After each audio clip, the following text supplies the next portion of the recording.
Even with a pandemic, even with lockdown and economic slowdown, the average house price over the last 12 months, according to the Halifax, very trusted source, has gone up about £24,500. That's all very well if you own a house, but of course lots of us don't anymore. We used to be a nation of homeowners. We used to have a very high share of home ownership in the UK, up near 70%. It's now 60% or even below on some definitions, lower than the average of the European Union countries. So we're no longer a nation of homeowners internationally.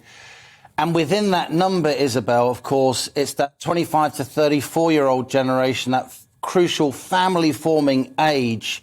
Back in the early 90s, when I bought my first home, around 70% of that age group were homeowners.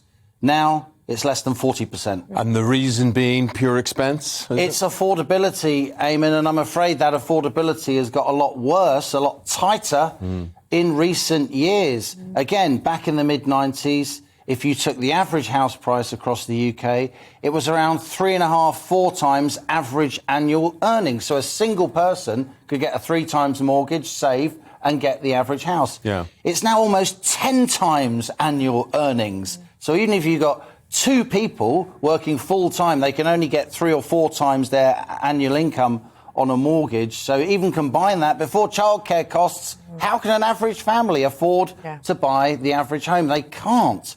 And this is really, I think, upending the political debate about whether or not we want house prices to rise. And I suppose, what's the answer to all of this? Do you let the market take care of itself, wait for the bubble to burst, which, of course, a lot of, the wealthier people in all this don't want that to happen?